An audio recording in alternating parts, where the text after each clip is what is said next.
Hi everyone, this is City Crafted, back with another episode about Miami. So I was lucky enough to spend several weeks in Miami, and I wanted to do a little urbanist review about what I saw, and then some of my takeaways of the city, and what I think would benefit it. Miami already has a lot of assets that most cities would envy.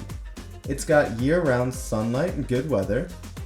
It's got a rich cultural mix from all the Americas and the Caribbean, as well as a fully functioning modern metro running through the city and into parts of the suburb. In addition to this, Miami also has the Everglades right on its doorstep, as well as some of the continent's best beaches. So with all this being said, why is Miami not the urbanist powerhouse that it could be? Let's break it down.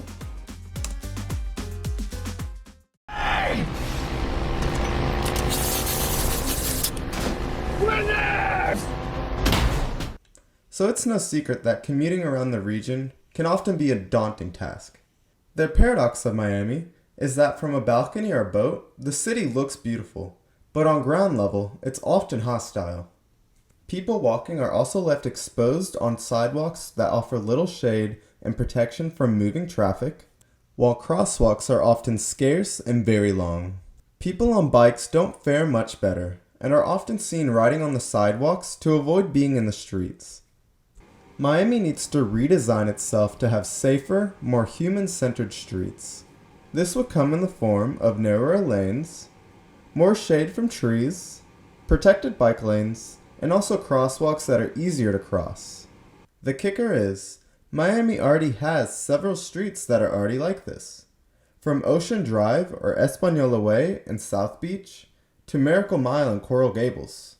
These places are highly popular and sought after, proving that designing places for people can be very influential and profitable.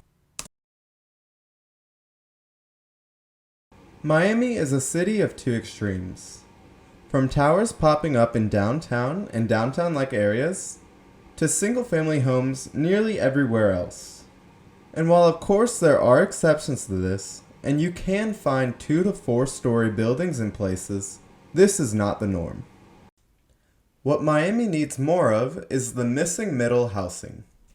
Missing middle housing refers to any of the housing types in between single-family homes and the mid-rises that you would find closer to the city centers.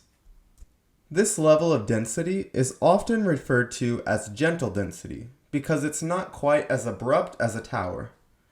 This gentle density includes duplexes, triplexes, fourplexes, courtyard buildings, townhomes, triplexes stacked on top of each other, and even multi-use buildings where there's businesses run on the bottom and people live above them. These are just some of the missing middle housing types that Miami could use and integrate seamlessly into their already existing neighborhoods. In addition to this, Miami also has a plethora of different architectural styles that it could draw from, whether it be its postmodernism, its roots in Art Deco, or even take inspiration from its Caribbean neighbor in the form of Cuban courtyard buildings. There's a whole world of options that Miami could take inspiration from, and there's a whole bunch of potential here. But first, it needs to get its land use right, because without proper land use, even great architecture can fall flat. Importantly, this missing middle is what creates affordable and vibrant neighborhoods where people can walk to their daily needs without needing a car. Without it, Miami is either too expensive or too far away.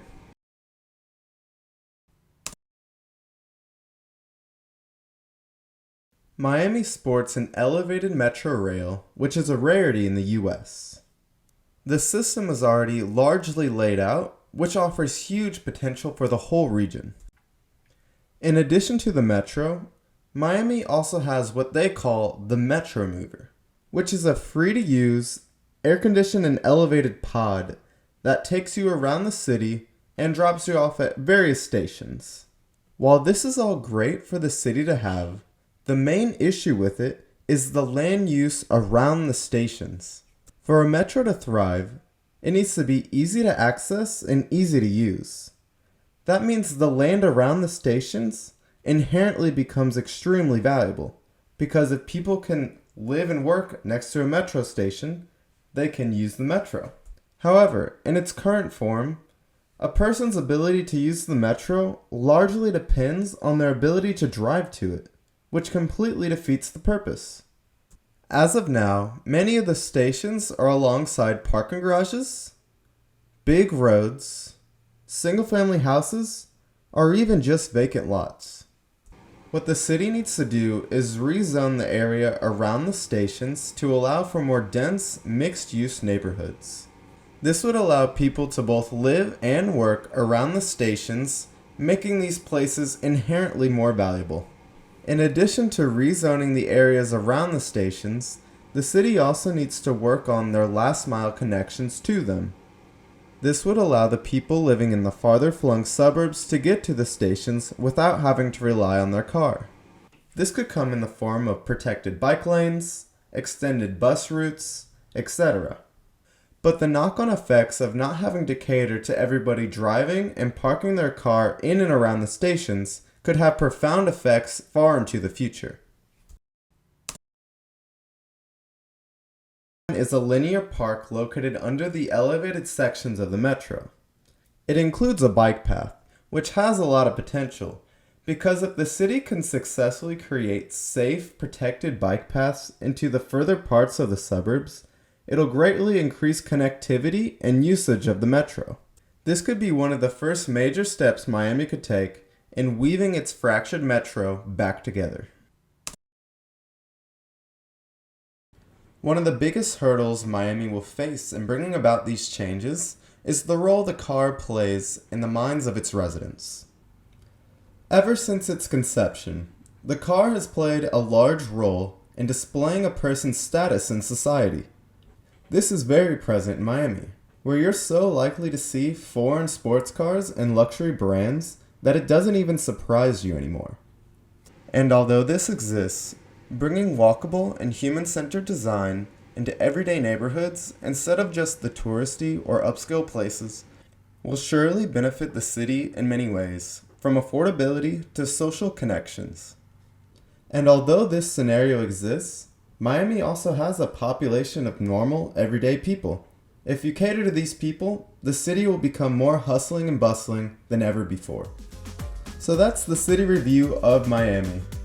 Urban metropolis next to the beach. It's not meant to encompass all the nuances of the whole region. It's just meant to be a little overview of what I think the city could benefit from.